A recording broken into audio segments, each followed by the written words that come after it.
Joseph is still absent from class. Paramount finally stands for something, and Pete brings some rapid-fire news. Oh, it's time for class. Class is in session! Roll call! Bueller? I'm gonna be late for class.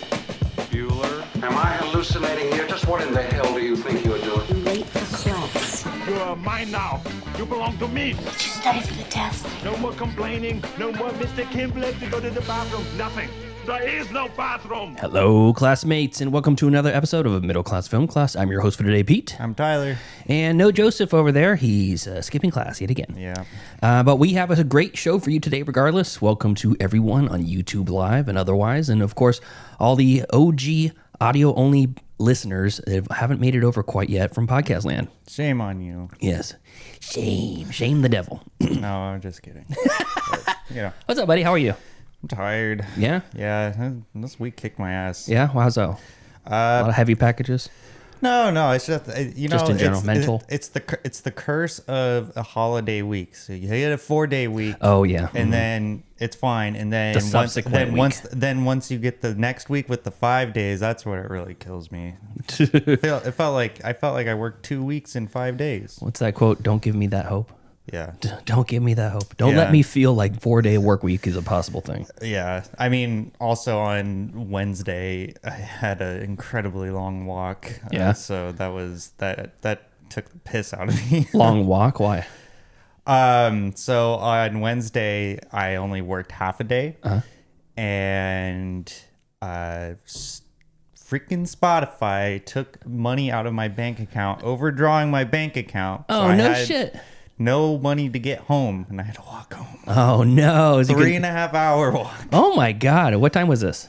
11:45. Oh, okay. Yeah, it was brutal. Next time that happens, shoot me a text message. Sometimes I'm on the road. I can pick you up. Oh man, Because I'm on the road for work. I mean, some days I can't, some days I can. yeah, I should have done that. Yeah, but, keep me in mind. Yeah, other than that, yeah, I'm glad it's a weekend. I'm glad to be back on the show. Thank you for having me again. Oh, yeah, of course. Welcome back. Yeah, you're looking trim, looking good.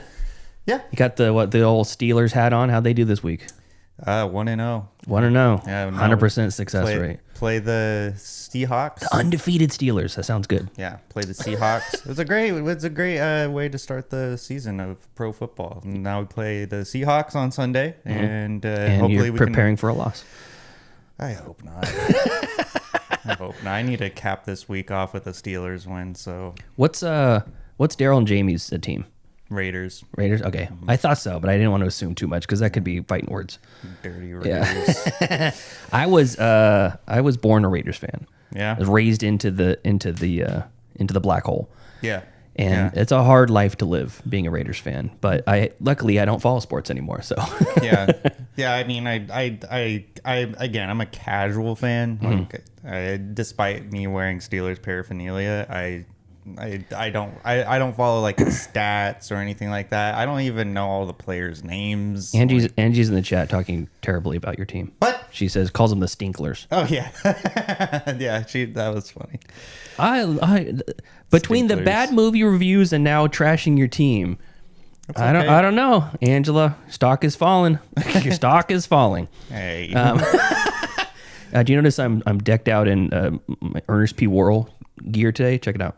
I got my coffee mug of the patron saint Ernest P. Worrell, aka Jim Varney. I got this sweet new shirt inspired by our Deathgasm episode. Do you think he would be in an A24 movie at this point if he was still alive? It says, you know what I mean, Vern?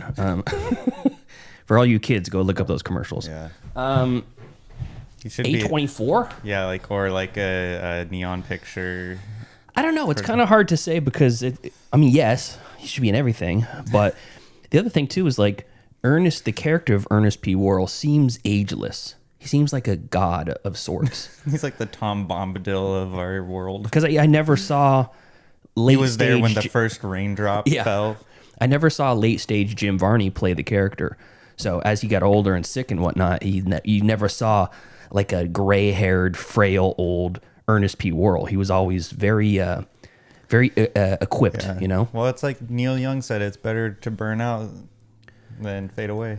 Is that what he says? Burn out, then fade away? Yeah. I don't know Neil Young. I know the name, but I couldn't Yeah. tell you name of Better songs. to burn out than fade away. That's a famous quote. Whatever. What's up, Bruce? Okay, cool. So I think that's enough of that. Let's get into some Gavin chatter. Yeah. Enough Neil Young talk. Find some character in ye, lad. Now's the time for Gavin chatter.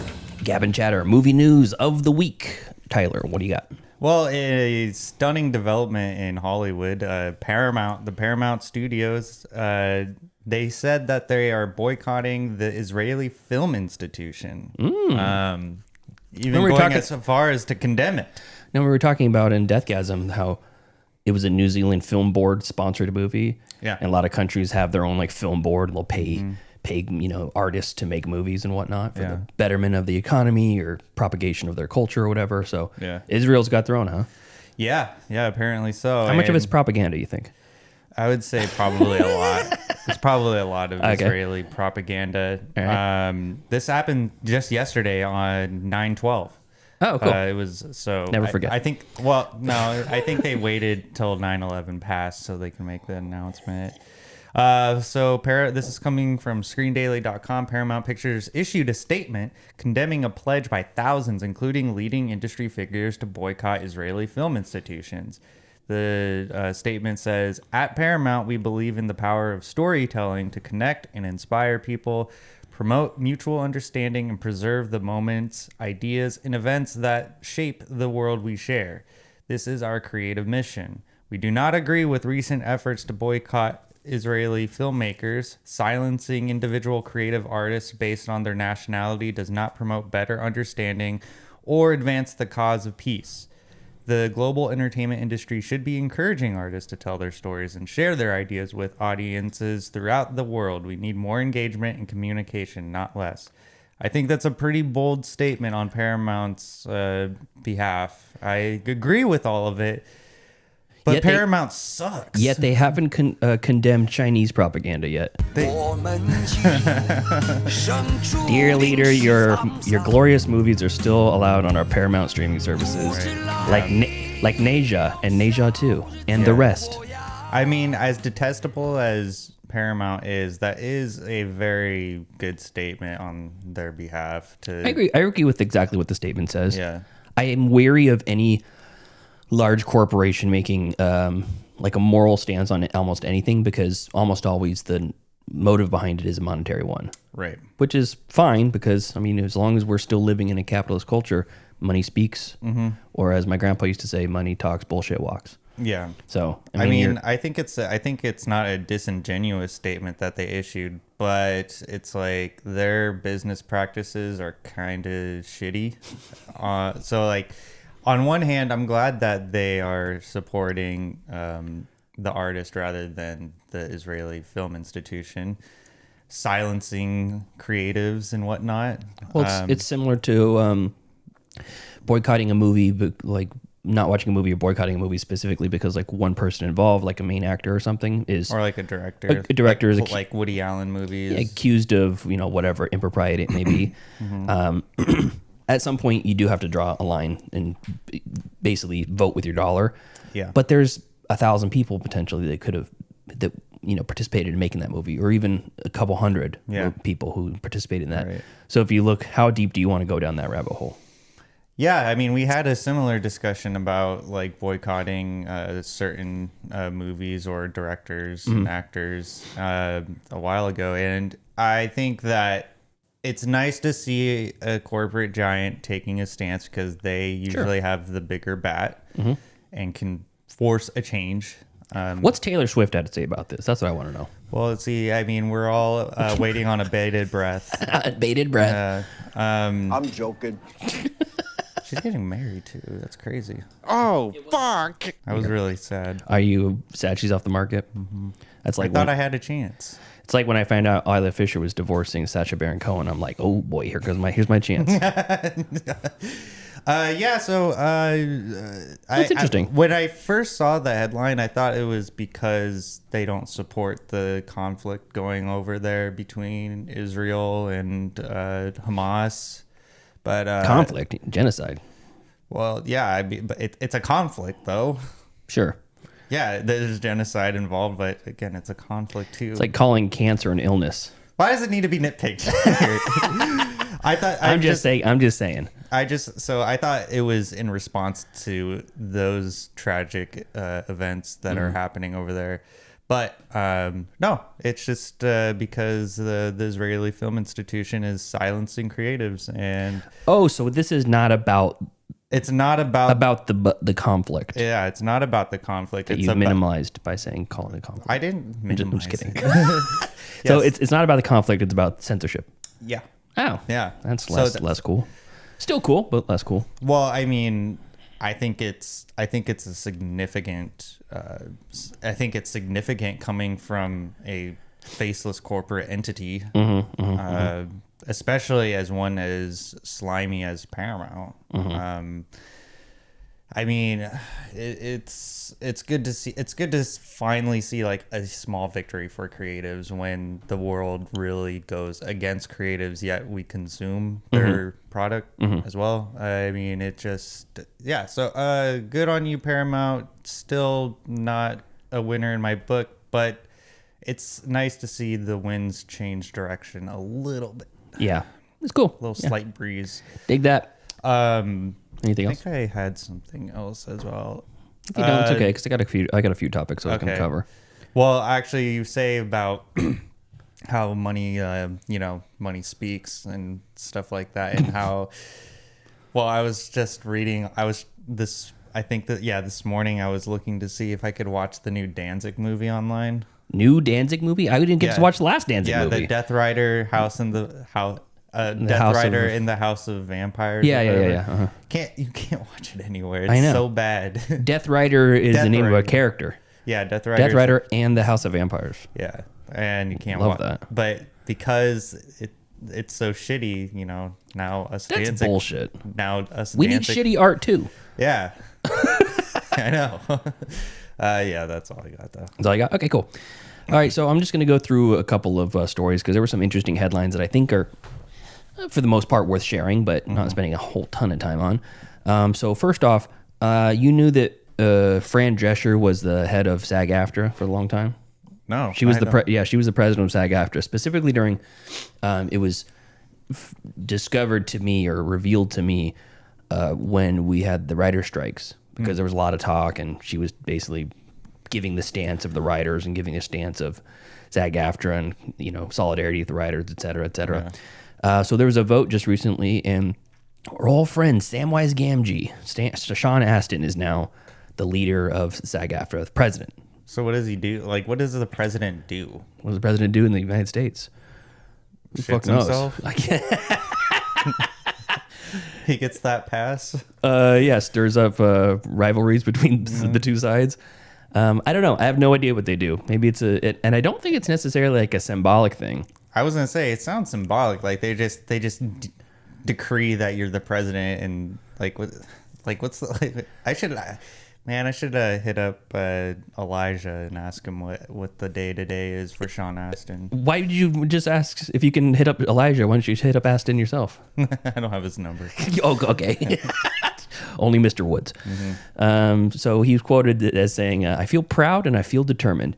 People keep saying to me, I hope you have a time to celebrate. And celebrating feels like a foreign thought. This doesn't feel like a moment for celebration. It feels like a moment to say thank you. Time to get to work." Oh, I thought you would say it sounds like a moment for violence or something. He's going in there chopping heads. Oh, yes. So other notable roles he's had: Rudy, the kid from The Goonies. Yeah. 50 First Dates, I think, right? I don't remember. He's the guy with the mesh shirt. I think it's 50 First Dates. Yeah. So that's exciting. Good on you, Sean Astin. Yeah. Also, just more speaking about that boycott of basically the Israeli Film Institute. So most of the people who have their name, because there was about 3,900 industry people who had their name on this list, most of them are putting it on, basically saying that Israel's complicit in war crimes. So Paramount's taking a slightly different stance because they're a corporation or whatever.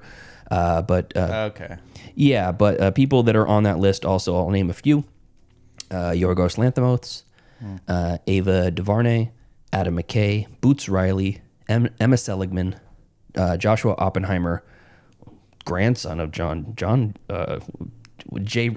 Robert Oppenheimer. No shit, really? No, not really. I don't know. Mike Lee, and then actors Emma Stone, Olivia Colman, Ayo Edebiri, Lily Gladstone, Mark Ruffalo, Hannah Einbinder, Peter Sarsgaard, Amy Lou Wood, Papa Asidu, Gael Garcia Bernal, Riz Ahmed, Melissa Barrera, Cynthia Nixon, Tilda Swinton, Javier Bardem, Joe Alwyn, and Josh O'Connor. So basically all of Hollywood. Yeah. Almost, yeah. Except for Chris Pratt. Joaquin Phoenix, Nicola Coughlan, Andrew Garfield, Harris Dickinson, Bowen Yang, Rooney Mara, Guy Pearce, Jonathan Glazer, Eben Moss Baccarin, Did they Bachrach. all give individual statements on this, or No, they is just it just signed. like a goddamn birthday card being passed around the office? Here, sign this. It's Joe's birthday. Probably closer to that. Sign this. We're condemning Israel's genocide, or Israel's genocide on Palestine. Yeah, it's like I bet you they didn't even know they were agreeing to it. No, probably It's not. probably like their PAs being like, "Oh yeah, this will be good press." Yeah. And there's many more on here. Yeah. Elliot Page, Eric Andre. Fisher Stevens. Yeah. Interesting. So that's interesting as well. Yeah. Next story. The Super Mario Brothers movie, the animated one from Illumination, at the time was the highest animated movie of all time. Highest grossing animated movie of all time. That's insane. In the world? Yes, grossing Jeez. movies of all time. Let's see what it is now. I think Neja 2 surpassed that. But let's see here. Where's the list? Avatar. Oh, it was the highest grossing animated movie of all time. Sorry, not all movies. Avatar, the first one, is still the highest, and then Avengers Endgame, and then Avatar: Way of the Water, Titanic. Damn, Jim Cameron's got 3 out of the top 4. Yeah. That's crazy. Neja 2 is now the highest animated one. And Inside Out 2 beat the Super Mario Brothers movie. And Super Mario movie brought in $1.36 billion with a B. And the sequel title has been released, and it's Super Mario Galaxy. Super Mario Galaxy movie. Fun. You ever played Super Mario Galaxy? No. It's pretty fun. No. Yeah, it's like basically the worlds that you're on are very orb-like, and you can kind of run around the entire globe. I've seen gameplay of it. It looks fun. Yeah, it's a fun game. So, anyways, for people who are into Super Mario or kids animated movies or Illumination movies or whatever, I thought that was interesting. Yeah. Does it have a release date? No, not yet. And then also new horror movie called Good Boy. We talked about that, I think, a little bit. Yeah. It's a horror movie based from the perspective of a dog, where his owner or family or whatever moves into a house, and the house is haunted, and he's essentially trying to keep the ghosts at bay. Yeah. So originally it was a very short indie movie. I think it's like 72 minutes, and there's no talks about it extending its runtime. But it was, I want to say it released at Sundance originally. Yeah. It was Sundance or TIFF or one of those. One of those. Yeah, and it got a really good kind of reception there, and it went to a limited release, small theater run. But when they released the trailer for it, there was such a huge outcry in a positive way that they decided to do a wide release on it. Yeah. So they didn't specify how many theaters, but I would imagine it probably went from a couple hundred to maybe 1,000 or something like that. I guess because of the trailer going viral, I thought it was already like being slated as a wide release. Yeah, it's really hard to tell, you know. Yeah. But they basically think, oh, we got something good, so let's get it out there. Very original concept. Yeah, I don't think I've ever heard of a horror story through the perspective of a pet. Yeah, no, I haven't either. I mean, they had the one that was the ghost story from the perspective of the presence, just called Presence, Soderbergh's Presence. And then a ghost story, I guess, would A little bit from the perspective of the ghost, Yeah. From a ghost story. But yeah, it's really interesting. And they said that search results for does the dog die in Good Boy skyrocketed like 10,000% or something. I gotta know. Yeah, exactly. But that website used to be, in my opinion, a valid website, doesthedogdie.com. Yeah. And now there's so many goddamn triggers on there that it's like, does somebody see a worm? Does somebody use a ethnic slur? Does somebody, is somebody mean to their children? It's like there's so many triggers in there that you almost have to see all of them. You can't just filter out to the ones you care about. I don't understand like how no, actually I take that back. I almost said something hypocritical. Because every time I see a cat die on screen or someone is mean-spirited towards a cat, You're like, right. It brings a rage out in me that is I can only describe as Hulk-like. Okay. Takes a lot of anytime I see someone But not a dog? Yeah, I don't know. You have toxoplasmosis, my friend. I know I do. I'm riddled with it. It's in my bones. Yeah. I mean, I just don't really like dogs anyway, so Yeah, okay. except for Sam. Oh, yeah, Sam's Sam great. is like what about Nova when she was with us? Yeah, of course. Nova was great. I didn't even consider her a dog though. She's more of a pony. She's just more of like A creature. like a human in dog form. Yeah, that was for those who don't know, Nova was my Great Dane that passed away a couple years ago. So you do like dogs, you just don't like some dogs. Most. I saw Jamie's new dog. Oh yeah. Yeah. Yeah, cute little guy. Yeah, cute little fuzzball. Yeah. Okay, so next up, Henry Cavill has injured himself training for the new Highlander movie, which I completely forgot he was in the new Highlander movie. I forgot they were making one. I haven't seen the original. I would like to see it, but I'll wait. Oh, you haven't? I'd like to see it. pretty good. I'll wait until this new one comes out. Why? I can watch both back to back. Okay. Yeah. But yeah, he's injured himself. Doesn't really say too much about the injury itself. It says it was just a result of training, and they're pushing back the actual production until early next year. They didn't describe the injury because it probably happened to his dick. Probably.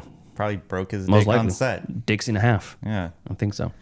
Okay, so next up, a record-breaking run of movies for Warner Brothers Studios.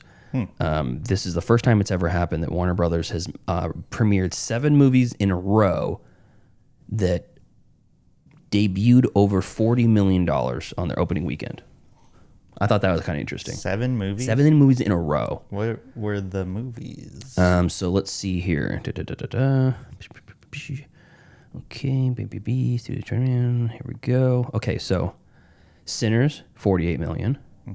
Final Destination Bloodlines, 51.6 million. F1 the movie, 57 million.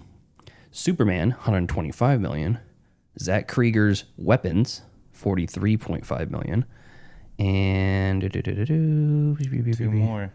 Where are the other 2? Oh, Conjuring Last Rites. That is 83 million. And what is the last one? It's not telling me. Terrible. It says that this follows a disappointing year in 2024 for Joker, Folie à Deux, and Mickey 17. Alto Knights was also one that flopped as well. Oh, a Minecraft movie. That was the first one, 162 million. So yeah, They only made 162? I thought that's opening weekend. That's opening weekend. That's insane that for is- one weekend. Yeah, that's pretty big. All those children were ready using their parents. I think it was a little bit too late to release the Minecraft movie. They should have released it at the height of its popularity. You know, imagine the numbers it would do then. It is still at the height of. It's still the most popular game in the world.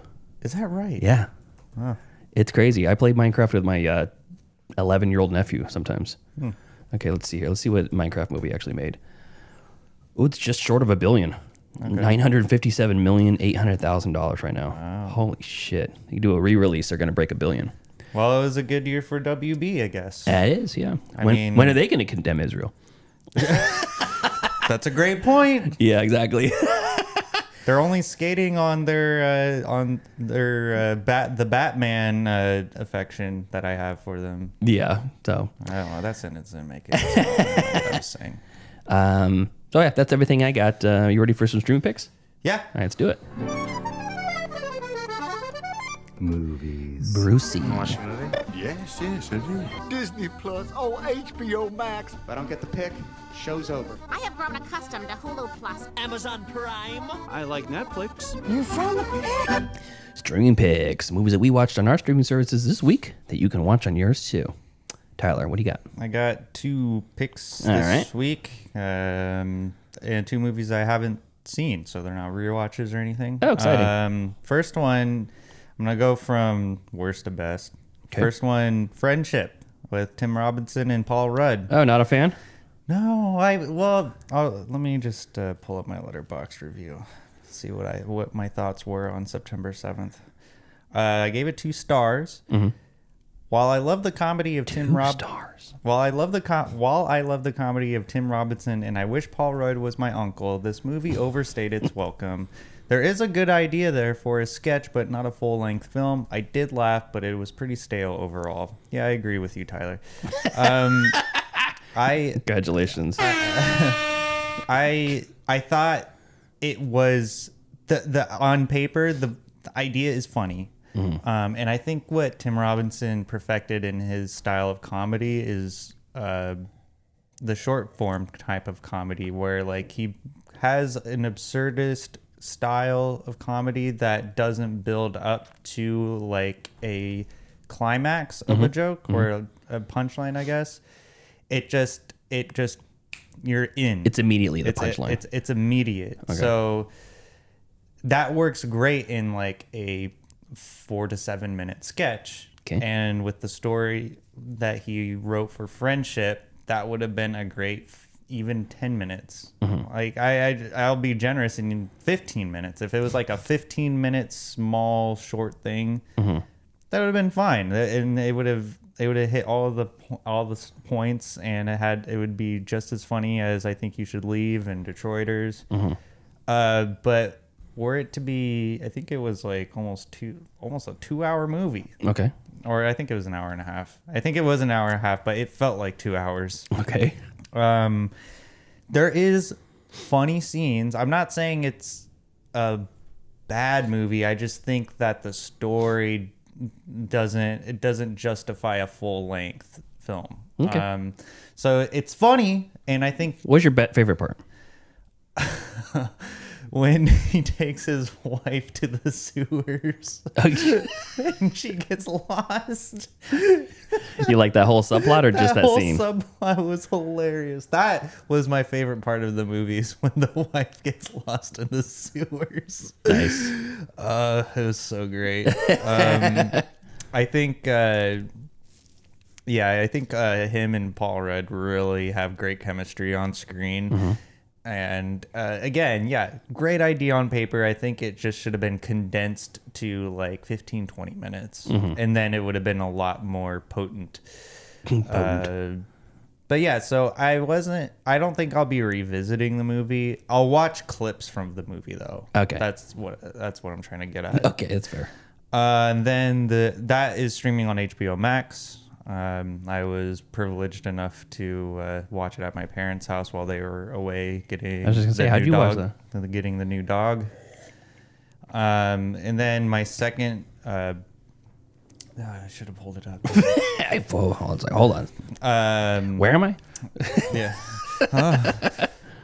My second streaming pick, which is streaming on Amazon Prime, is Sunshine Cleaning. This is 2008, starring Amy Adams and Emily Blunt. This movie really hit me in a good way. So it's Amy Adams. She plays a woman who's more or less our age, as a house cleaner, but she's going to night classes to become a real estate agent. Yeah. And she is the mistress of a detective. For this detective is like, screwing around with her while he's married and has a family. And he suggests the idea, like, you should be really, I saw these crime scene cleaners and they're making a lot of money. You should think about getting into that. I would do that for work. It's really gnarly. I would have no problem with that. I mean, I wouldn't either, but. And then Emily Blunt, she's kind of plays the, didn't leave the nest, can't keep a job, kind of a adult fuck up, kind of a loser. Okay. She's she's a fox in this movie, though. I'll say that. She's what's her name? What's that blonde actress from South Africa?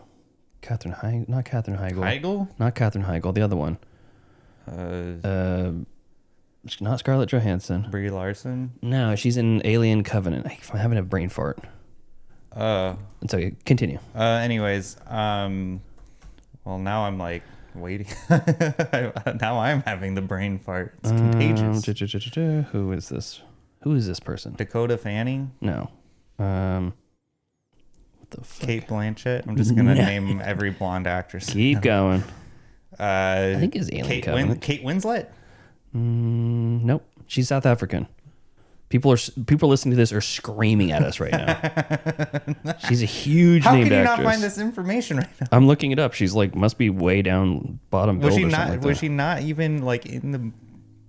Okay. She was what's his name? Waylon Yutani's daughter. What the fuck? She was like should be the main character. Are you sure it's not Prometheus? Oh, it is Prometheus. I'm thinking of. Okay. Let's see. Like, Prometheus. there's no way that this person. I Prometheus. Okay, let's see here. Who is in this? Oh man, now it's gonna bother me if we. Oh, can't. Charlize Theron. Oh, okay. I was thinking it's like Charlize her. Theron. So Emily Blunt is like Charlize Theron in young adult. I mean, yeah, no, definitely not. But okay. She is, but shit. Oh man, she is a fox in this movie though. Blunt. And so, anyways, she goes and pulls and does the dive into crime scene cleaning business, and when she rallies her sister to help her do it. And, you know, obviously there's like montages of them not knowing how to clean, like they don't have the proper cleaning like supplies and stuff. And while you're watching the movie, because I considered that as a career option before. And while you're watching the movie, and if you know anything about crime scene cleaning, is like you need like certifications, like you need PPE, like you need like industrial grade cleaning stuff, and they're just using like household products and like wrapping flannel t-shirts over their faces. Oh God, that's gnarly. And so like people are like, so people who don't know, PPE is personal protective equipment. Yeah. And so as the audience, like if you have like 1 ounce of intelligence, like you're thinking this doesn't seem right. Like why aren't they addressing like they need all this stuff? Well, they do address it later on as the movie progresses, which it was kind of like a sigh of relief, because if the movie had gone on with ignoring that you need licensing and like training and stuff like that, I would have been like, this is so stupid. Yeah. But they do address it because they overhear so they have the supplier that they go to, and they overhear a conversation that another crime scene cleaner is like saying like, yeah, this one company has been poaching my jobs and they were only getting paid $500, like basically undercutting. Yeah.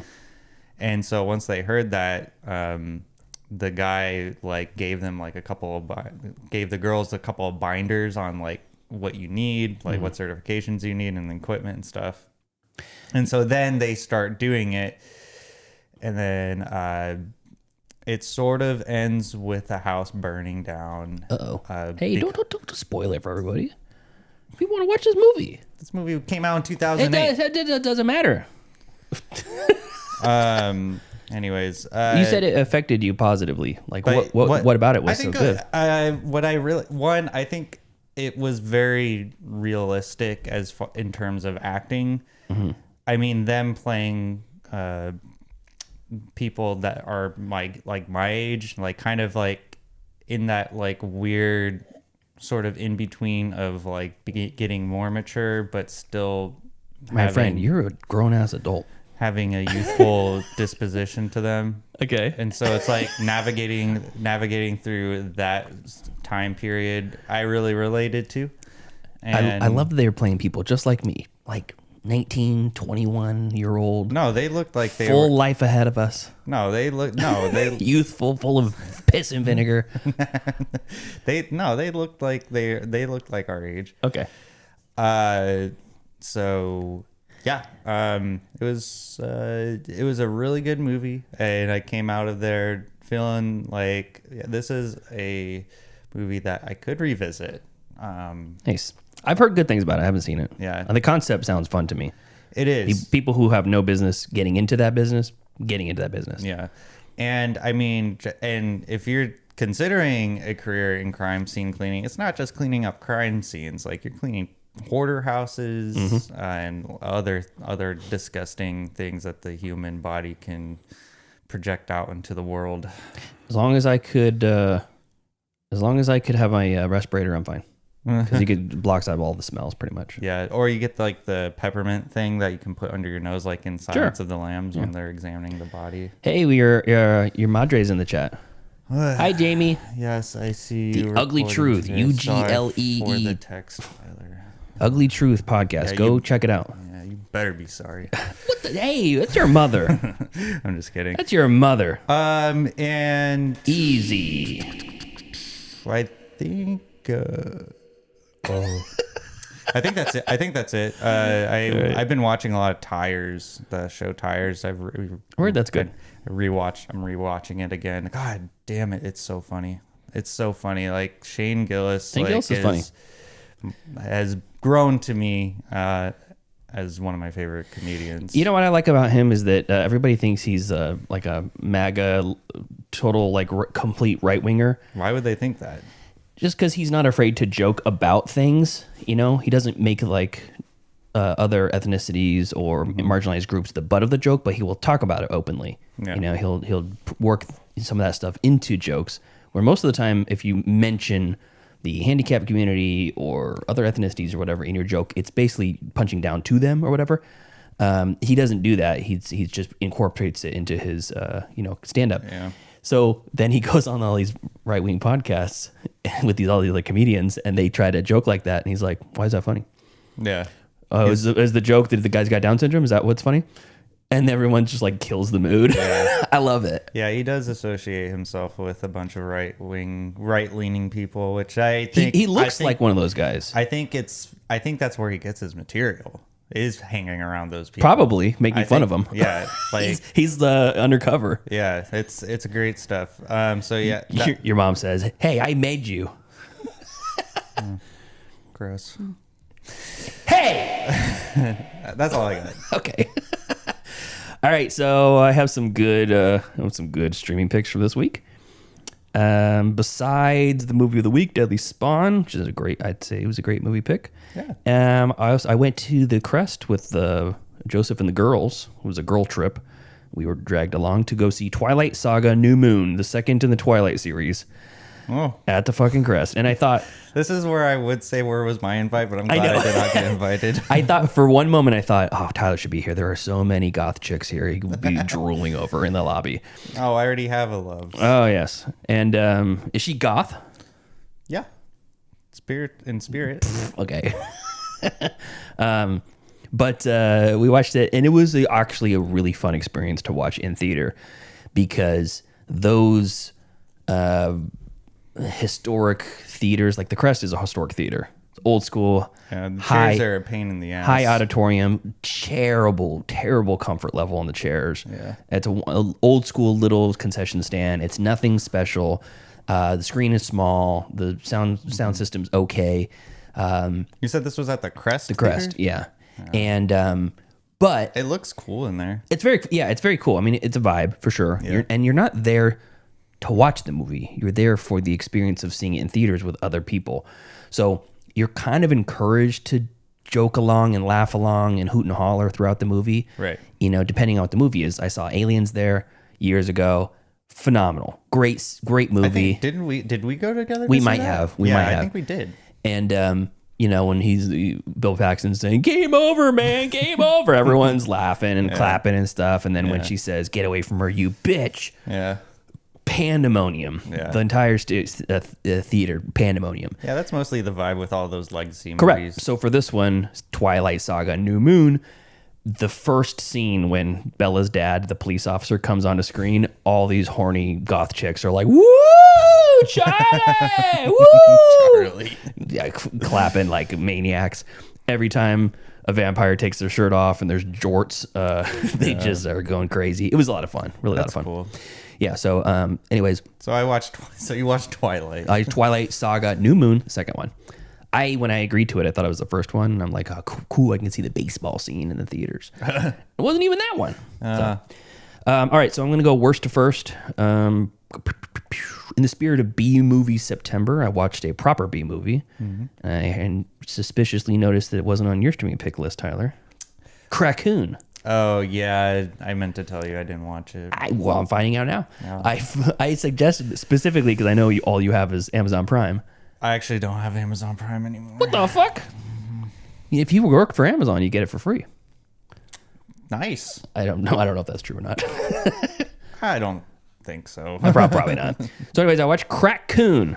Yeah. Like a raccoon on crack, from 2023.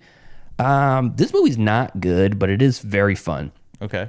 So obviously this spawned after the idea of Cocaine Bear and, methamphetamine shark or whatever. It's There's like an actual shark movie with methamphetamine involved. I don't know. Oh. It's who knows? Speed Shark or whatever it's called. Speech.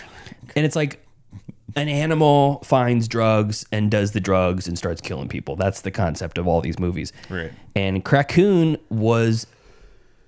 There's really fun parts because the raccoon, when it goes insane, when it eats the crack, it's special, like super crack that's orange. Military grade. Yeah, it's an orange crack, and when people smoke the crack, they like bleed orange gelatin out of their eyes, or it's like almost like marmalade or something like that, and it spews out of their mouth, and they just go in like PCP rage and start killing anyone around them.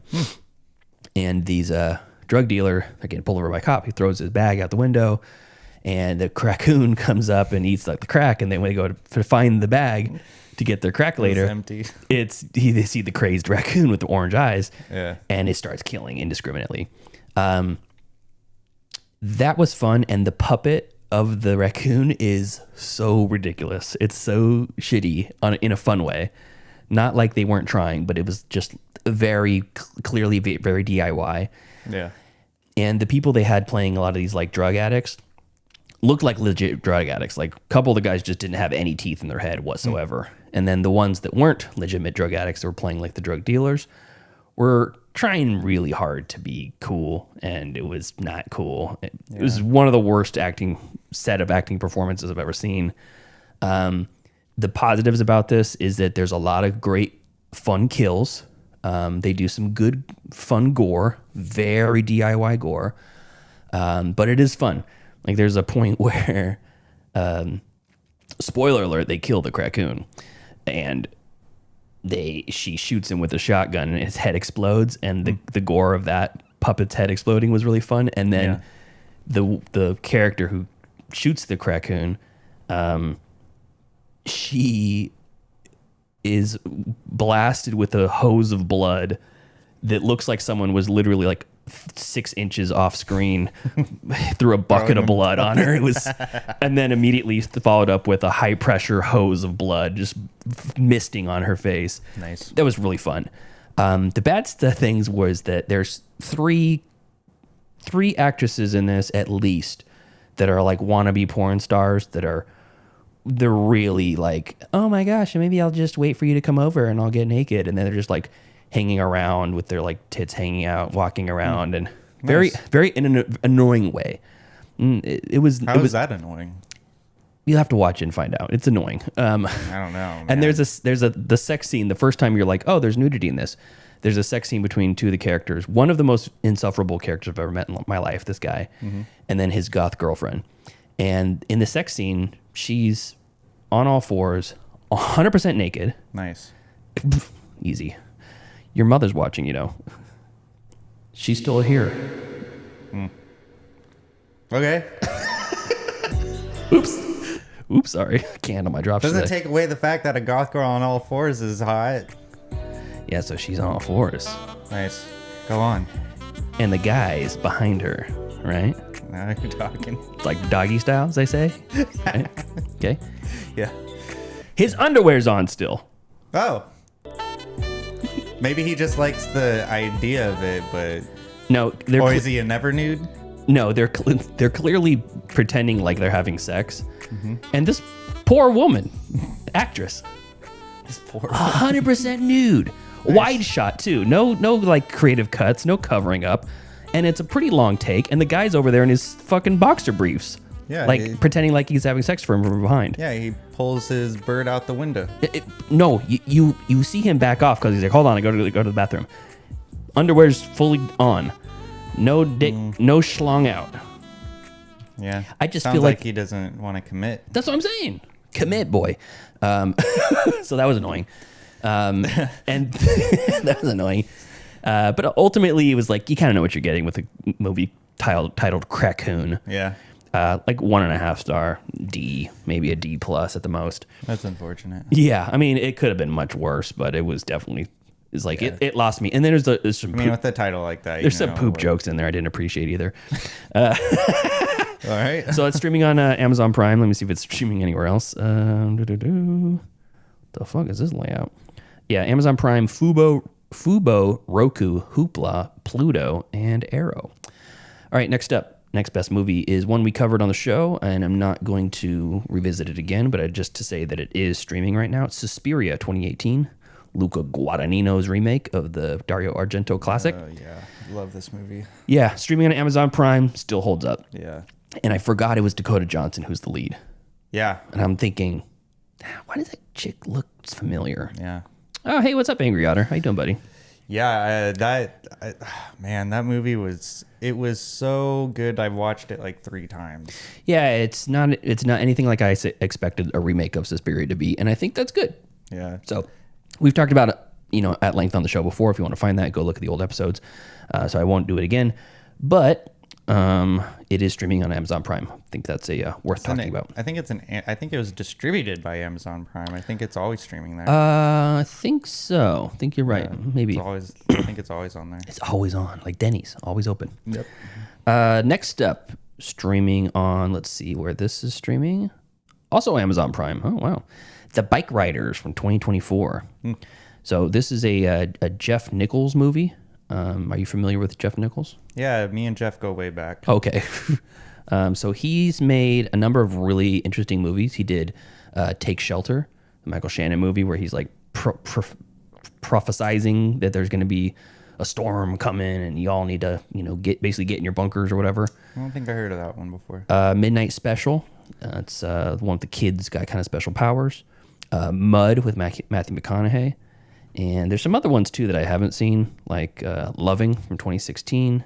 But most recently is The Bike Riders from 2024.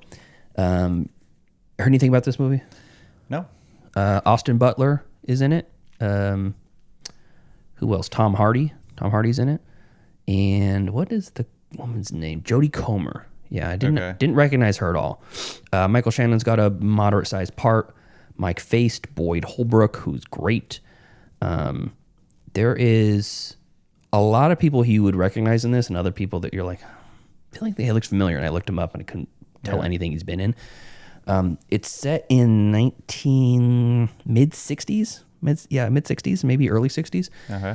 And it's in Chicago.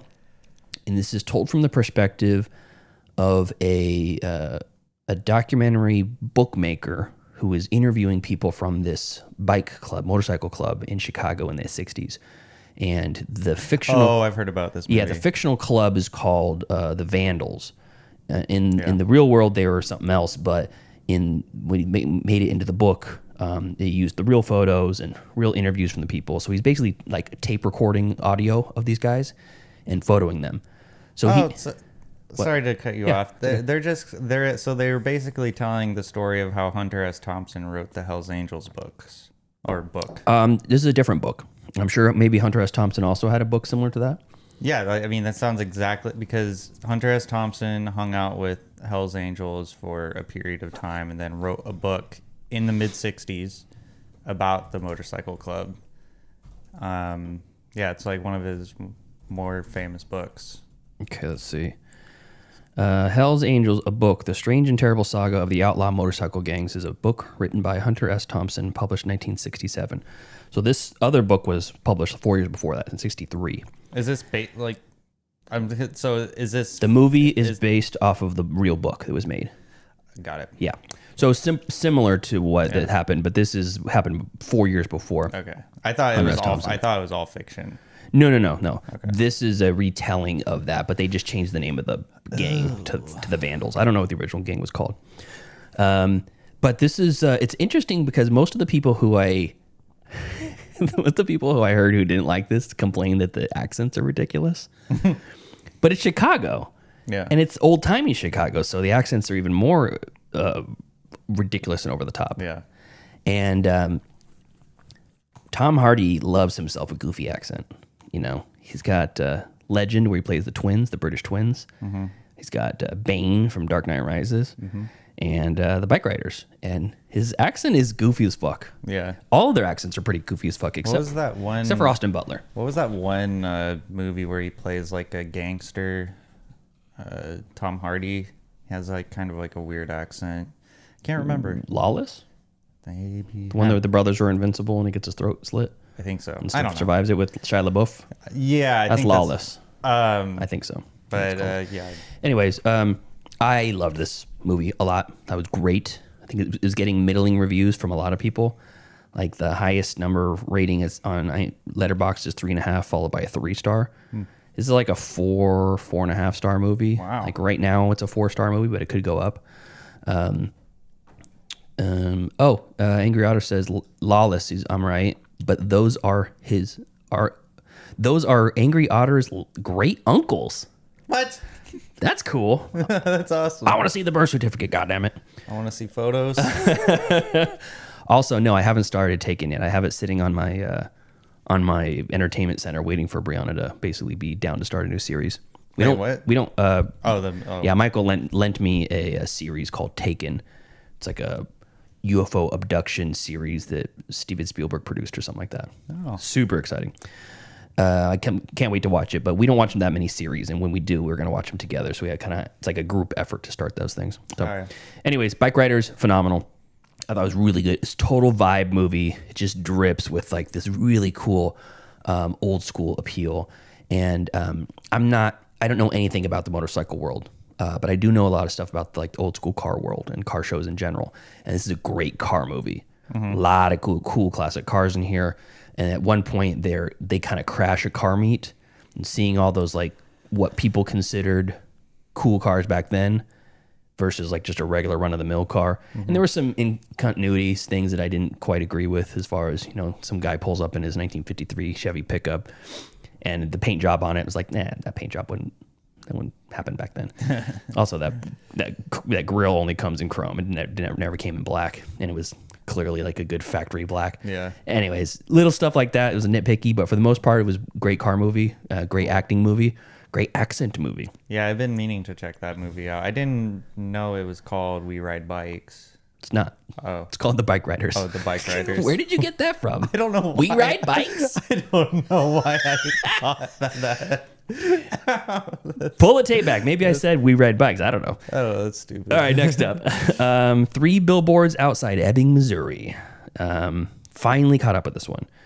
Martin McDonough, who has done Banshees of Inisherin, In Bruges, 7 Psychopaths. Love him. He's great. All the stuff I've seen from him is great. And this is no different. This is like a 4.5 star movie. It's really good. It's Frances McDormand, Woody Harrelson, Sam Rockwell, Lucas Hedges, Caleb Landry Jones, Peter Dinklage, John Hawkes, Samara Weaving. This is do you know the plot of this? No. Frances McDormand's daughter was raped and killed and burned to death. Ew. Yeah, terrible killing in this town, Ebbing, Missouri. And she lives out there, and the police basically don't do anything. Whether or not it's an intentional thing because they're just inept, or if it's like this case in particular just doesn't have any clues to follow up on, whatever it may be, they just don't do anything. And she basically buys ad space on these 3 billboards on this like remote road kind of on the outside of town that says something along the lines of who killed me? It was like raped and killed while dying, body burned to death, or body burned, no suspects. Why is that? Sheriff Bill Willoughby, and like 3 in a row, like that. And obviously that stirs up a huge commotion. And Woody Harrelson is the sheriff. Sam Rockwell is his like deputy lieutenant or whatever, one of his like deputies. And there's a great character arc with Sam Rockwell that I wasn't expecting, because he's a real dope. He's racist. Almost everybody in town's racist. It's Missouri. And I don't think this is I'm pretty sure it's modern day. If it's a period piece, it couldn't be more than like 10, 15 years in the past.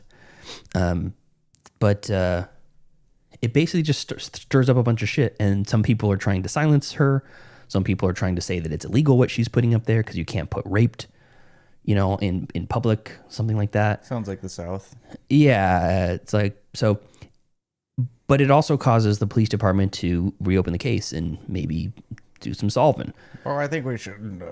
Let's solve this so we can get this shit off, But it's a complex movie, which is like almost all Martin McDonagh movies. It's like you don't get a clear protagonist and a clear antagonist because you get to know who the sheriff is, and there are things that you don't like about him, and there are things you really do like about him. And then he has some sympathy that he garners from you because of his station in life.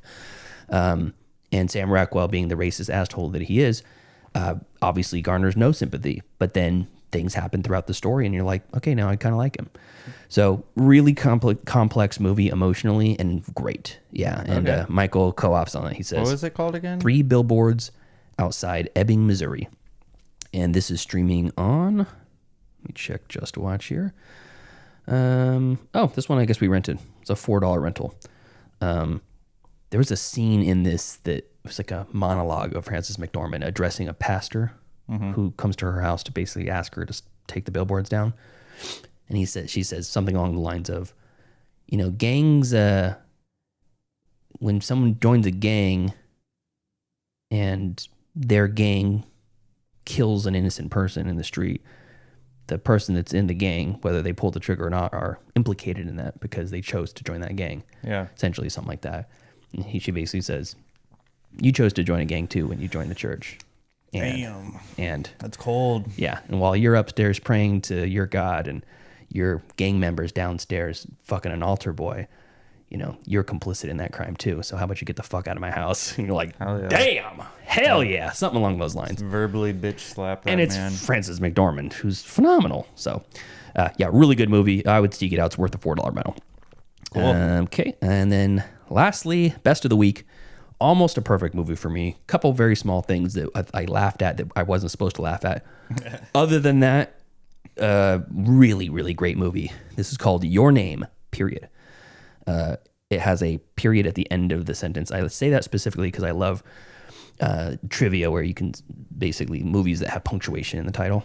I heard that. I heard about this movie. Yeah, it's Makoto Shinkai is the director who did Suzume, Weathering with You, Garden of the Woods, 5 centimeters per second. A lot of the movies that this person has made are considered like masterpieces. Suzume, I still haven't seen that. I really want to now. Something about a magical door or something like that. So Your Name, here's the synopsis. High schoolers Mitsuha and Taki are complete strangers living separate lives, but one night they suddenly switch places. Mitsuha wakes up in Taki's body and he in hers. This bizarre occurrence continues to happen randomly, and the two must adjust their lives around each other. So one of them lives in this rural town, kind of way out in the middle of nowhere, Japan, and one of them lives in Tokyo. And they find each other waking up in each other's bodies from time to time. It's like sometimes it's every other night, sometimes it's once a week. Yeah, it can be annoying to do that sometimes. Yeah, so the first half of the movie is basically them trying to figure out how to deal with that and how they can talk to each other. They're like writing their name on their hand. Who are you or whatever. That's an interesting concept. Yeah, or writing diary entries about what they did that day so they know the next day. Hey, I went to work and things went bad because I don't know how to be a server or whatever. Or, by the way, sorry, I spent all your money because we don't have cafes back home in my country town. So Oh, man. So it was really, that part was fun and kind of interesting and stuff. And playing with the concept of like, well, once you're back in your body, do you remember being in the other person's body or not? Or you're just trying to basically recover your own memories that have been lost from the time that you were outside of your body. Also in that small town, Mitsuha, she is part of a family lineage of people who make these wound twine. It's like ribbons that are like braided together to make this sort of cord colorful cord, and they basically say, you know, each piece of the braid represents a part of you, and when you and part of the people in your life, you know, this color represents the town you live in, this color represents the nature around you, this color represents, you know, your family or whatever. And as you braid them together, you create this cord, this stronger cord that becomes more resilient and more powerful and can resist more strength, more things, and they are inseparable. Once you wind them together, they cannot be unwound, basically. And there's this whole pageantry behind it and this dance and sort of thing that they do for the town.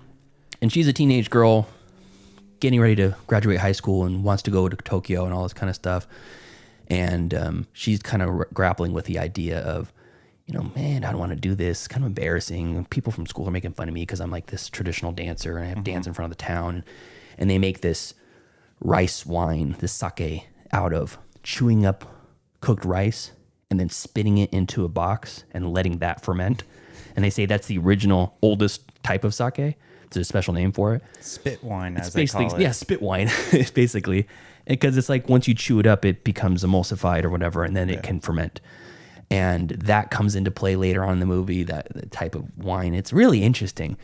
And there's a whole second part of the movie that I won't even mention what it is because it gets... I didn't know anything about the movie going in. I just knew it was great. And it was high recommend. I'm like, we got some time, and Brianna's looked like it could probably be a sad movie, and she was down for a sad movie. So we watched it, and it blew me away. That's cool. The story blew me away. The animation is gorgeous. People talk about, you know, Miyazaki movies or... you know, it's an animated movie? Yeah, it's an animated Japanese movie. People talk about Miyazaki, or what was the other one? I think it's called, let me see, Wolf Children. Yeah, 2012. Who's that director? Let's see here. I want to give this person credit because they also make beautiful movies.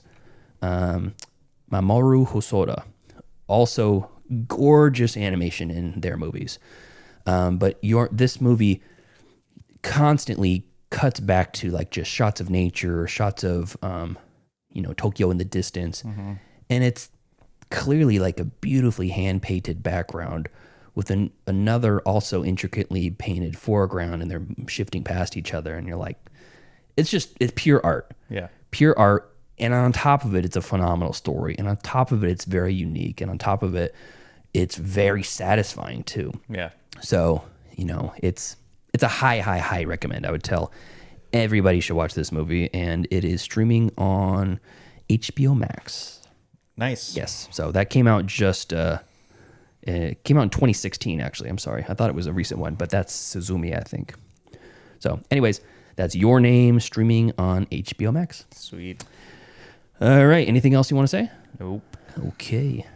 So thank you to our cool ass yard duties over on Patreon. That's Javier, Heather, Michael, Michael and Chris. And Michael's in the chat. What's up, buddy? Thanks for being here. Thanks for joining in the chat.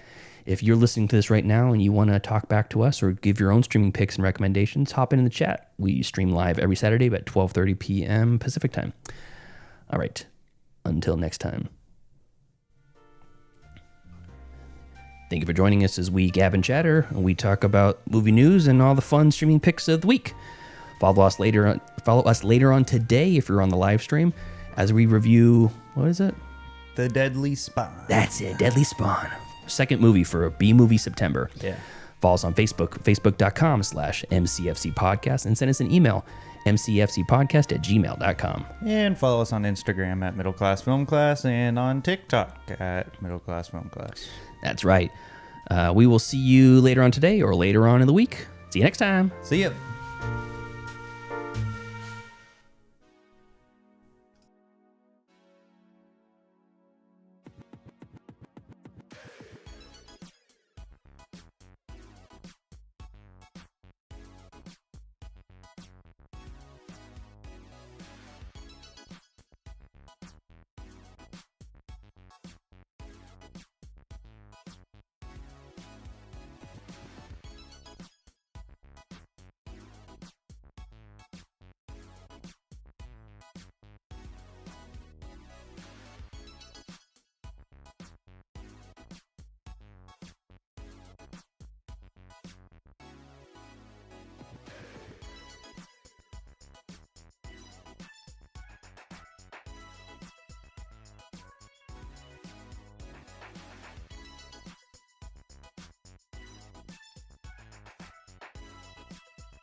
Dreams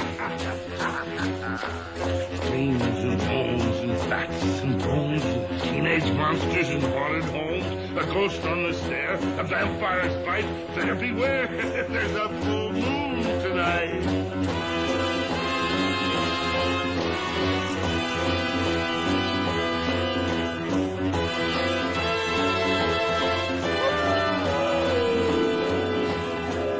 Hello, classmates. Welcome to another episode of Middle Class Film Class Movie Review Edition. I'm your host for today, Pete. And I'm Tyler. And today we're on our second part of B Movie September. For this episode, we're going to review my pick, which is a 1983, I feel like, proper B movie, a creature feature called The Deadly Spawn. Take a fresh.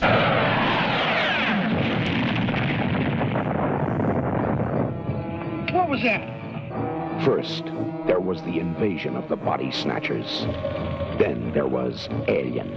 Now comes Alien. the return of the aliens, the deadly spawn. It began Framed it in a way where that was the name of the movie. Yeah. No one knew the mystery of the mutant spores it contained. Now, they are free. They will grow and reproduce rapidly, eating anything and anyone in their path.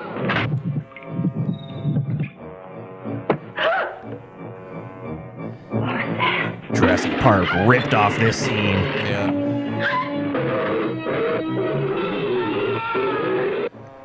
The return of the aliens, the deadly spawn. Is that the movie, The Return of the Alien, The Deadly Spawn? Funny you should say that. I love this scene. What do you do when unknown terror surrounds you? What do you do when there is no escape? Nowhere to hide from being eaten alive. Eaten alive. They just keep multiplying like demon seed. Fucking like rabbits in my basement. Full of surprises. And the best is yet to come. Can anything stop these strange creatures? The movie Here's real Spotty. science fiction fans have been waiting for. The return of the aliens, the deadly spawn. Want you to see them at this theater soon. They need every person they can. All right. The Deadly Spawn, also known as The Return of the Aliens, colon, The Deadly Spawn. Yeah. Yes, this is a 1983 movie, and just like it says in the trailer, it was originally called The Return of the Aliens, The Deadly Spawn. Yeah. Yeah, they basically wanted to ride off the coattails of Aliens. Yeah. So, or Alien. Yeah. So this is directed by Douglas McCown, who is a name you probably never heard of before because he didn't really do anything after this or before this. Synopsis from Just Watch. When a meteorite touches down in the New Jersey woods carrying a monstrous alien slug, it's up to 4 teens to stop it before its terrifying brood consumes all life on Earth. This is my pick from B Movie September, and I mean, we talked about it last week, but I'll reiterate again. The criteria to make a B movie, I think, has evolved over the years. Yes. And I've been trying to think about like what other words have evolved over time. We talked about noir, not really meaning the true meaning of noir. Yeah. I'm thinking like even outside of the movie world, because like an idiot or a moron, there's actually meanings behind those words. Right. You know, it's like if you have an IQ between this range and this range, you're a moron. But we don't think of it in terms of that. We don't think of it like a pedophile. You don't think of like, oh, it's technically if you're attracted to children of the age of between this and this, you're a pedophile. Otherwise, you're an ephebophile. You know, it's like you don't think about it. It's just like, boom, that's the terminology. Now we all know it as a child molester. You know, moron is just a dumb person. An idiot is a dumb person. But there's meanings behind these words. So for B movie, it means the second part of a double feature, generally about an hour long, generally low budget, and really kind of made on the fly. And like Joe Bridges had mentioned to us last week, there was an entire studio who basically cranked these things out. And for this one, I feel like that really fits the bill. not quite an hour long, but it is relatively short. It's 81 minutes long, hour and 21. And but the thing about this movie is that it really feels like a low budget movie. Yeah. It really feels like you could be watching it at a drive-in. And it is made for $25,000. And it looks like it's got more of a budget than that, but if you tell me that, that's not surprising to me. Like if somebody were to tell me that this movie was made with $150,000, I would believe it. $200,000, I'd believe it. That's But if they said, just because the practical effects were great, I mean, they had Yeah. multiple of the creatures. They had the little baby slugs. They had the dissected slug. They had the face of the mom getting peeled off. They had the severed head. There's a number of set pieces that it's like, if you were to hire somebody to make this, it would cost you all that money. But basically, everybody involved in the production were all friends, and they just did it in-house. So it's like, you're going to be the DP, you're going to be the gaffer, you're going to make the special effects, you're going to be the guy pulling the slug along the floor, you're the guy who's going to have to unflood the basement when we're all done. It's like you're just doing everything on set for this very small group of people that made this movie.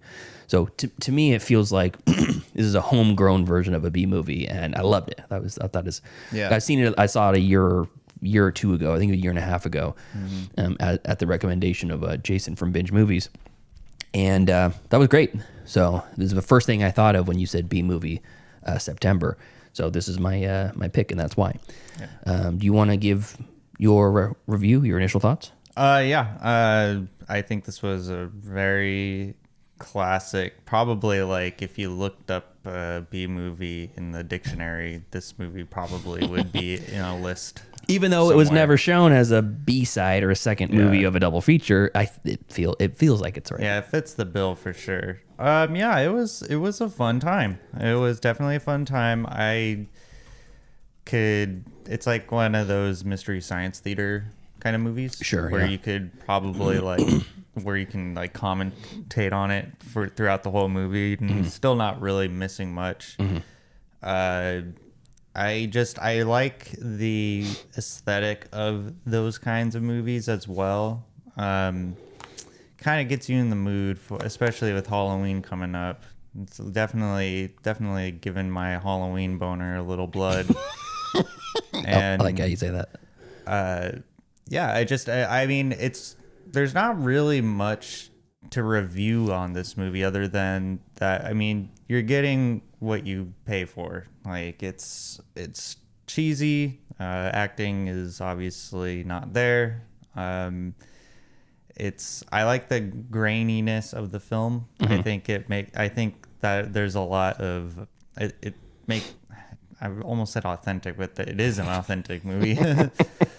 But yeah, the special effects were definitely a lot better than I expected.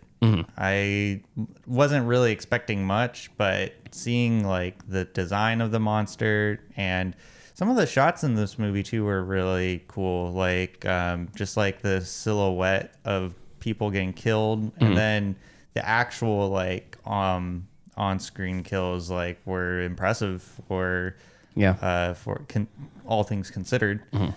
And it was funny. I laughed a lot, and I was thoroughly entertained. I could definitely see myself watching this again. Overall, yeah, definitely a certified B movie.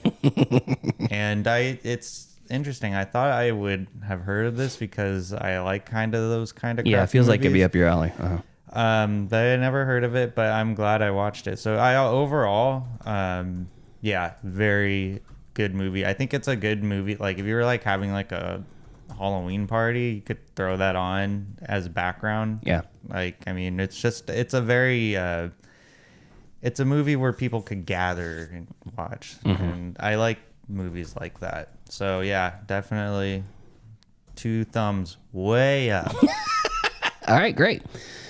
Okay, so my take on this. I watched this, my original review of it. Let's see. When did show my activity? Let's see here. First review, Friday, December 9th, 2022. My review says, super fun cheese. Watch with friends if you can. and I gave it 3 stars. I think my score went up a little bit on second watch, but that pretty much encapsulates it. It's cheesy. It's very fun. One of the things that I forgot about it that I liked this time was that the main character, little kid, like the little brother, he's obsessed with monster movies. And his basically calm head throughout the entire thing is one of the reasons why they are able to defeat this thing. Yeah. More or less. Save the very last shot. Yeah. So he's basically just like, oh, these monsters are here. You know, what am I going to do to tackle them, to take care of them or whatever? And he's got a calm head, and he's basically realizes that they respond to sound. They respond to, he puts the head out on the stick at some point, the fake head, you know? Yeah. And it kind of goes towards it, but it doesn't. And then he starts like clapping his hands to get its attention there. I thought that was great. And it's like, you can tell that the people that made this movie are just big fans of horror movies and big fans of creature features and film in general. Yeah. Because you're right, there's a number of shots that you're like, oh, they got POV cam inside the mouth of the creature chomping down. Yeah. That was great. The swinging single light bulb in the basement, great scene. Yeah. And it's like, I'm going to play a little bit later a behind the scenes clip of how they made some of these things, because it's really interesting. And it's exactly what you think it would be. It's, you know, they show the swinging light bulb, and then in the second frame of the wall with the blood spattered on it, they take basically a spotlight, and they're moving the spotlight back and forth, and the guy off screen just like spraying the wall with blood. Yeah.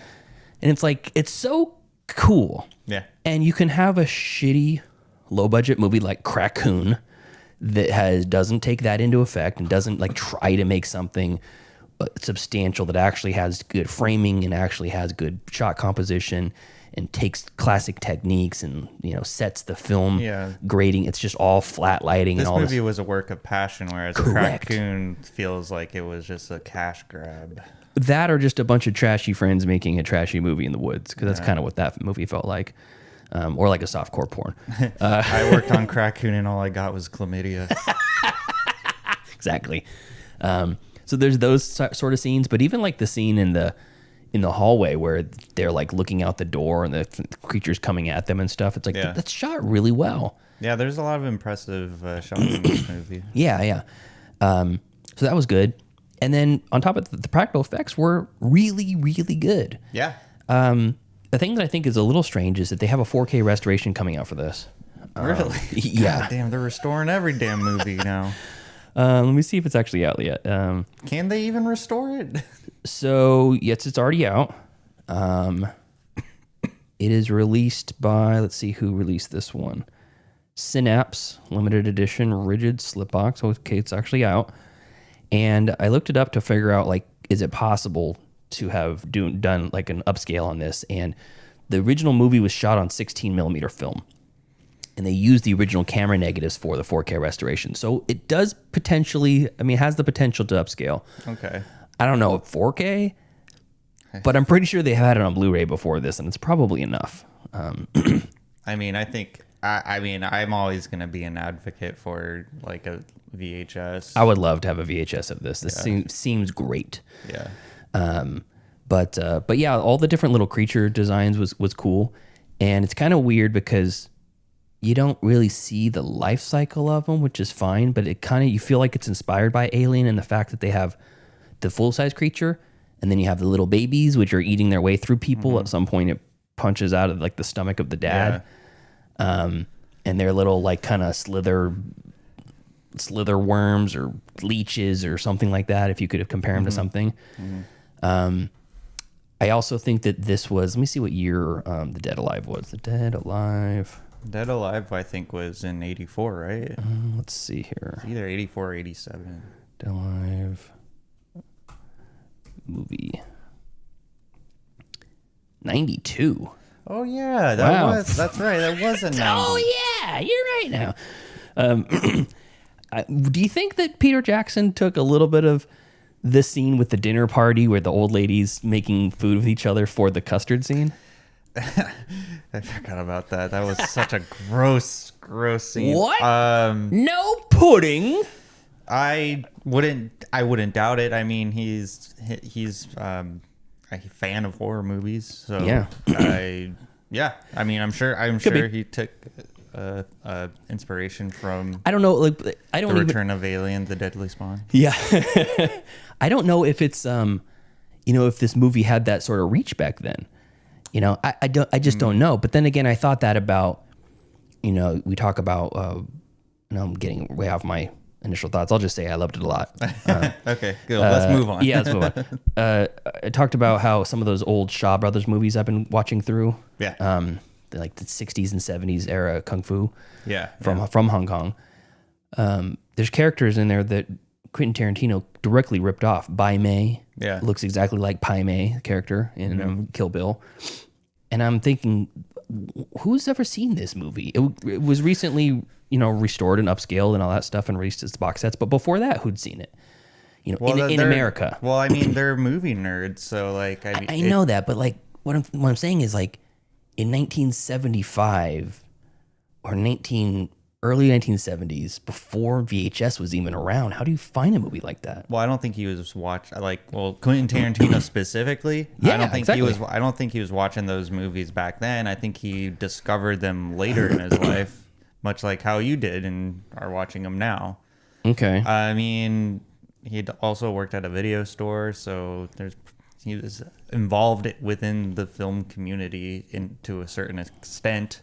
Okay, so let's say he was Peter Jackson. He really likes Universal monster stuff. Mm-hmm. I'm sure that wouldn't be too far of a reach for him to. What I'm saying is Universal is Universal. It's one of the greats. It's MGM. It's Paramount. It's like these movie studios that were around since the beginning and are still around. Yeah, their reach is international. They're all over the world. Deadly Spawn has none of that. Mm-hmm. The Deadly Spawn is like. Was somebody in New Zealand, growing up in New Zealand with a passion for Universal monster movies like Peter Jackson, able to see a movie like this? I mean, it could have been in like a magazine. Could have been. Or something like that. I mean, the movie.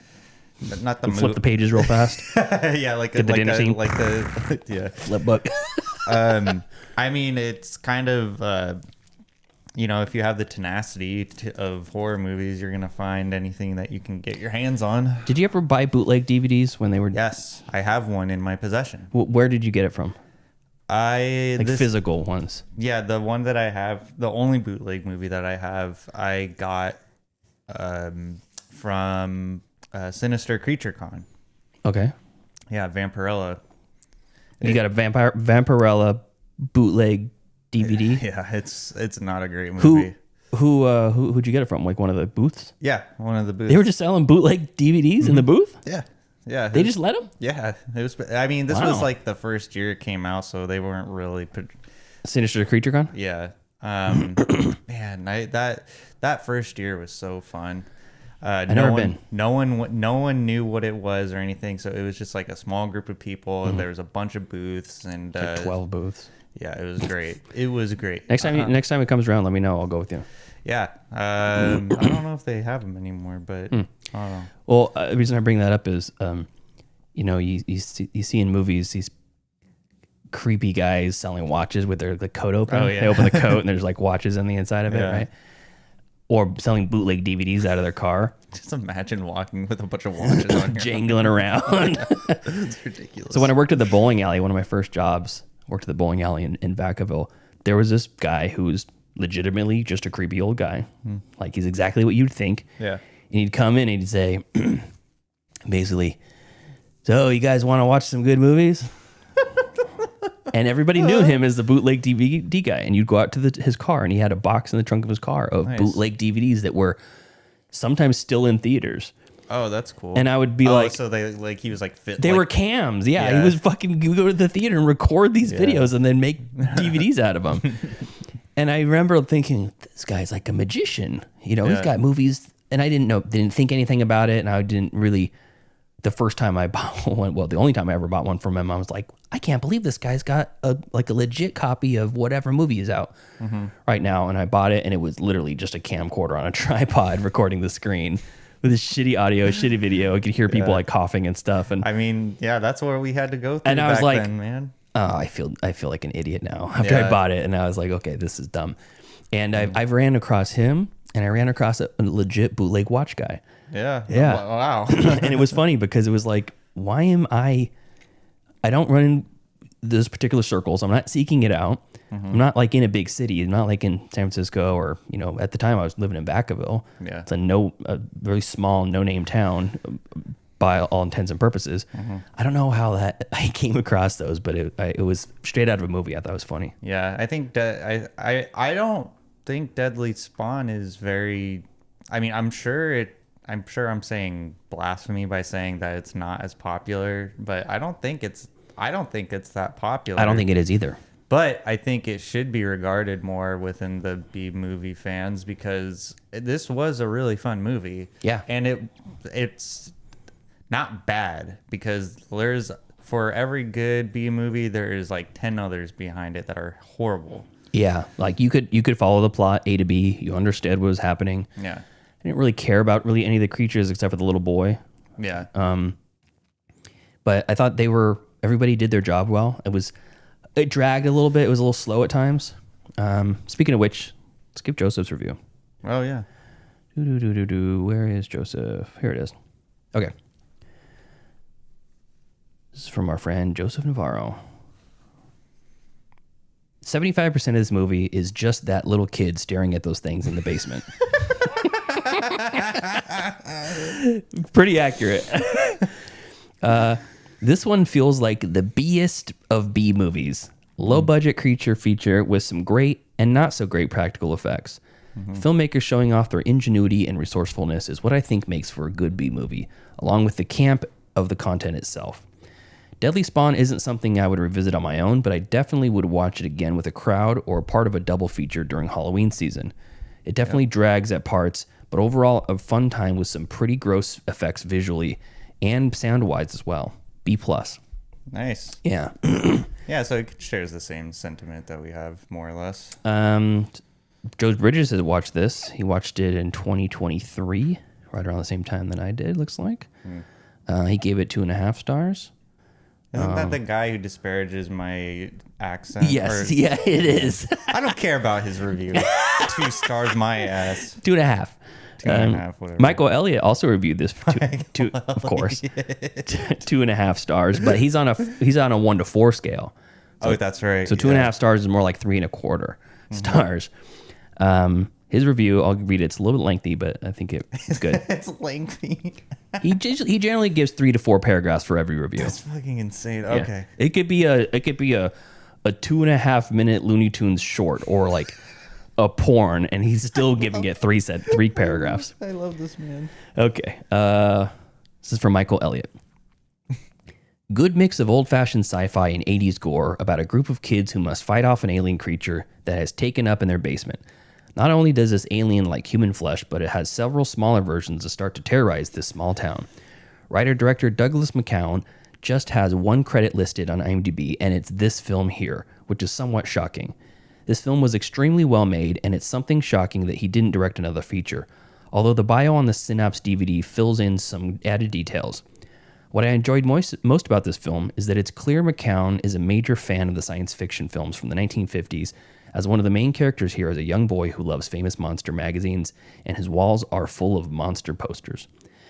This here was a nice little touch, but it works so well because the actual alien is exactly like something you'd expect to see in Roger Corman's drive-in flicks.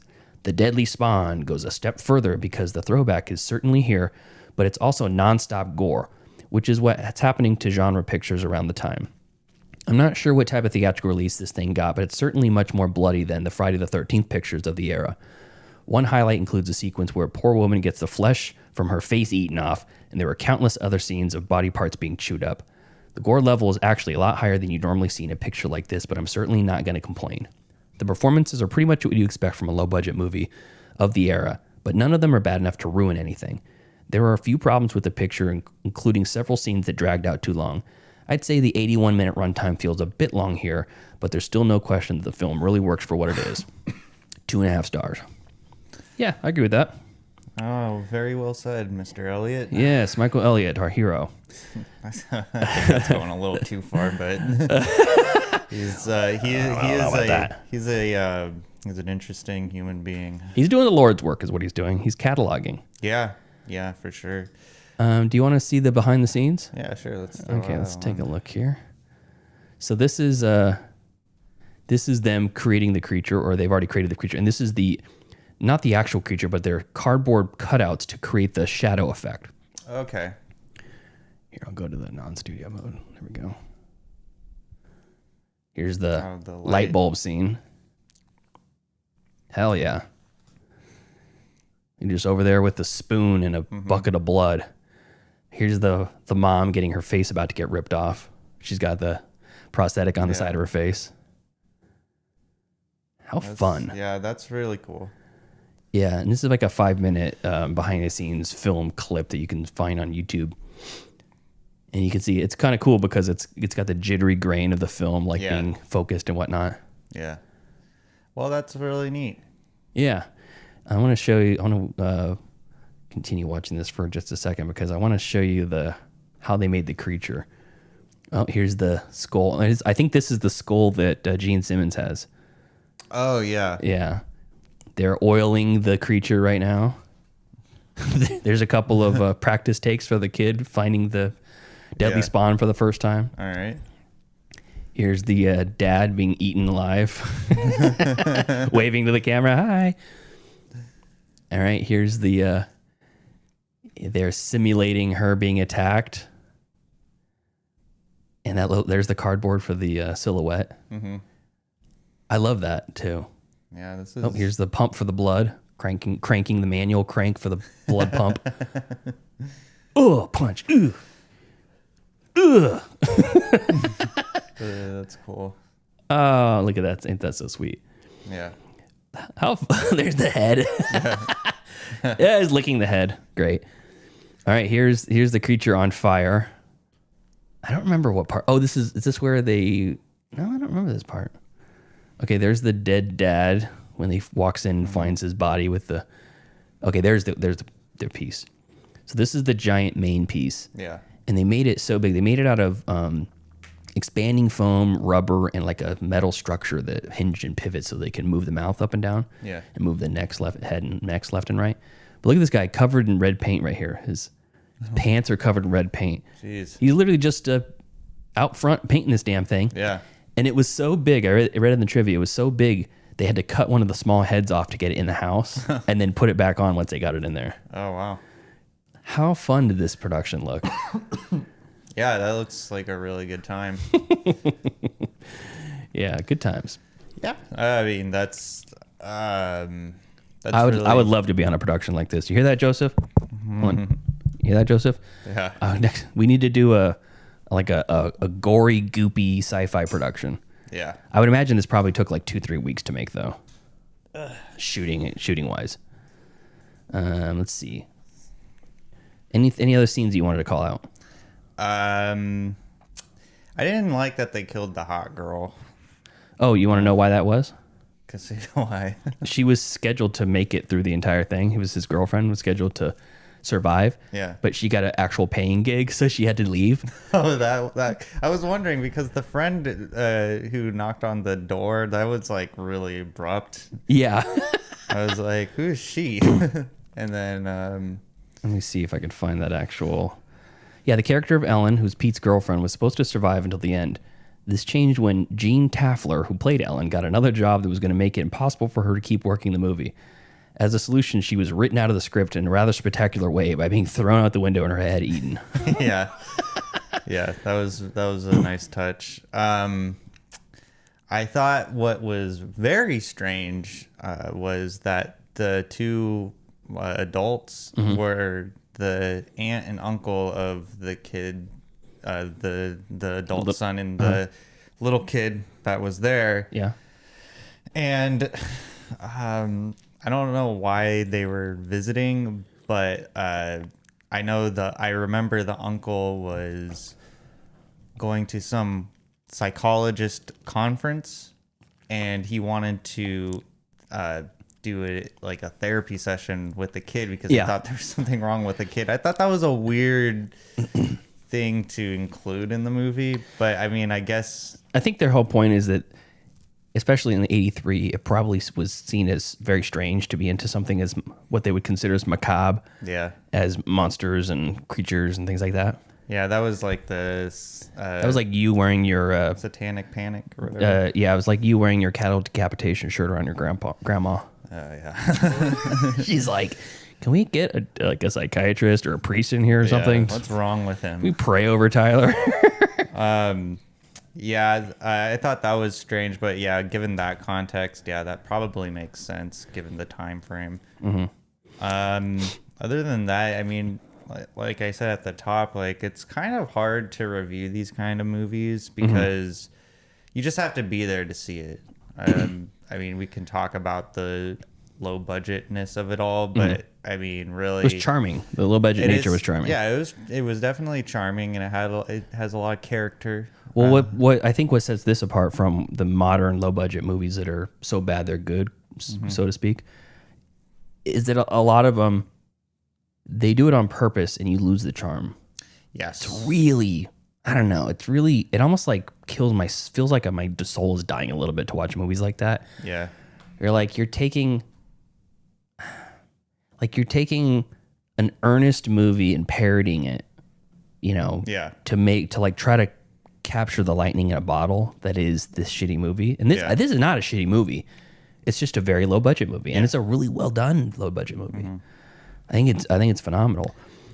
Okay. Yeah, those modern B movies, or the modern take on B movies nowadays definitely feels soulless. That's a good characterization. I mean, the ones that are trying like purposefully to make it bad, and there's a difference because there's Black Dynamite does that, but they do it as an homage to the blaxploitation movies of the film or that era. And for whatever reason, it works. It really works when they do it. But anyways, my kind of comparison, my immediate thought about that is always Velocipaster. Oh yeah. I don't know why, but that one just feels like it's flipping off the audience. It's like, fuck you, we're gonna make a bad movie, and isn't this so funny? Isn't it the scene where they cut to a car that's exploded and it says insert fire CGI graphics? And it's like the wireframe of it, and you're like, we might have a little bit of rose-tinted glasses when it comes to older B movies, because back in the day there was a ton of shitty B movies that could be compared to the shitty B movies that are released today. Sure, yeah, we're probably never going to see those ones, right? Like Joe Bridges was saying, we're like, if you go to try to find a list of legitimate second half of a double feature movies from the 60s and 70s, can't find them. It's really hard to find. Yeah. Who was cataloging those movies back then? Michael Elliott. Probably. Yeah, I should ask him. I like to think like he has like a bunch of like notebooks, stacks of notebooks. Before the internet, he was just writing down his reviews. Okay, I'm going to read some trivia. There's an unofficial sequel called Metamorphosis: The Alien Factor. That sounds familiar. From 1990. Yeah. In many parts of Asia, it is distributed under the name The Deadly Spawn 2: The Metamorphosis, because Metamorphosis was made for millions of dollars more and had higher production values than The Deadly Spawn did. The producers of both films wanted to separate them altogether. I think I have heard of Metamorphosis before. The effects of the mini spawn were slithering across the floor was achieved by cutting an S into the floor and pulling them along to make them wriggle. Thought that was ingenious. Yeah. The first sequence involving the monster is mostly shot off screen. The effect was produced by doing cardboard cutouts and compositing the projection onto a tent. The spawn is next seen when it attacks violently devours Charles' parents. This stage, nicknamed Mother Spawn or Mama Spawn by the special effects crew, was created as a life-size puppet. It was first sculpted in clay and then molded using a mechanical understructure which featured rough mechanisms allowing jaw closure and for the three heads and arms to move independently. It was covered by a skin made of sheet foam rubber. The skin was draped with liquid latex-coated paper towels. This gave additional texture to the spawn's skin. The monster's overlapping teeth were instead molded with actual dental acrylic and polished with powdered pumice stone. They, quote, really wanted to be a dentist, said Dodds. The Mama Spawn was built in John Dodds' basement, and when the time came to bring it on set, the crew realized it was actually too large to pass through the doorway that led to the set, and one of the 3 puppet heads had to be removed and then reassembled once it made it onto the set. The ingenuity of these film creators. Hell yeah. It was almost picked up by Paramount for distribution, but it never did. See, another strike against Paramount. The location of the shoot was the house of fantasy illustrator Tim Hildebrandt in Gladstone, New Jersey. Some effect sequences were shot by a second unit in New Brunswick, New Jersey. And I heard one of the filmmakers' mothers let them use the house and basically destroy it. See, that's how you know you have a good parent. Hell yeah. They let you use their house to film your horror movie. I think that's all the interesting trivia that I read about it. So, anyways, you want to grade this thing? Yeah, I will grade it. I mean, honestly, an A. I mean, I was give it an A, huh? Yeah, I was. Cool. I was entertained. I didn't think it lulled in any way. I thought it was perfectly well paced, at least for myself. Yeah, I mean, it definitely flew under the radar for me, and I'm super glad I watched it, and I would definitely watch it again. Cool, nice. Okay, I think you gave it an A. Joseph gave it a B plus. It's funny because I think I probably liked it the most out of any of us, and I'm gonna give it a B. Yeah, I think it's a solid B. What are you talking about? I liked it just as much. Just gave it an A. You got a fair point. You got me there. Okay, so yeah, I'll get to a 1B, 1B plus, and 1A. Yeah. Very, very good for the Deadly Spawn. You know, I thought about the movie that I would have made or put as my first choice, but not Deathgasm. Yeah. Chopping Mall. Really missed an opportunity there. I thought you said in last week's episode you think Chopping Mall is not a B movie. No, I didn't say that. Okay, I'm gonna find that clip and I'm gonna insert it into here. No, maybe I did. I don't know. All right, either way. I don't know. Good stuff. Great stuff, actually. I don't remember half the stuff I say. You should take some ginkgo biloba. I don't know what that is. It's well, you forgot what it is. It's something about your free memory. It's like a root or something. Anyways, you good? Yeah. All right, so next week. What are we watching next week? Do you know? Did Joseph text you back? He did not. I don't remember if he said what it was. I don't think he did. I don't think he made the choice. Yeah, we had Deathgasm. And then Deadly Spawn. And then the Patreons have to pick their... Well, it's going to be Joseph's next week, but we don't know what that is. And then we're going to have the Patreon pick the 4th. Well, I mean, for anyone who doesn't follow us on any socials, it'll be a surprise episode. Yeah, exactly. We'll post it. We're not going to post it. Why? We'll just go live with it. It'll be a surprise episode, just like how the Patreon is usually a surprise. All right. Even to them. Even to them, yeah, that's true. So that'll be week 3 of B Movie September. Joseph will be back. He's done shooting his short. He can tell us all about that and give us a laundry list of streaming picks from the last 2 weeks that he's been off. Be like 2. He's probably he's busy. He's shooting. He's a busy man. I don't know if he's editing this one or not. But rubbing shoulders with PTA and the like. That's right. Okay, you good? You got anything else? No. Okay. And thank you to Bruce for the recommendation of the intro music. It was okay. What? How about thanks, Bruce. Appreciate it, buddy. Yeah, thank you, Bruce, for that. This was it's an alternate theme song and music for B Movie September. He says it's an opening title song from Spider Baby, sung by the great Lon Chaney, or maybe this is Lon Chaney Jr. Lon Chaney. I can't remember. I don't know how to say his last name. I think it's Chaney. Lon Chaney. I know he's did a lot of horror stuff. I know he was in... It's Kahani. Kahani. He played the Phantom in the Phantom of the Opera. He played Quasimodo in The Hunchback of Notre Dame, 1923, 1925. I know him from I think it was The Unknown. Let's see here. It's right around 32, I think. Damn, he's got a lot of stuff to his name. Yeah, The Unknown, which was Todd Browning. The Unholy Three, West of Zanzibar. But he's saying this is Lon Chaney Jr. Let me see who that is.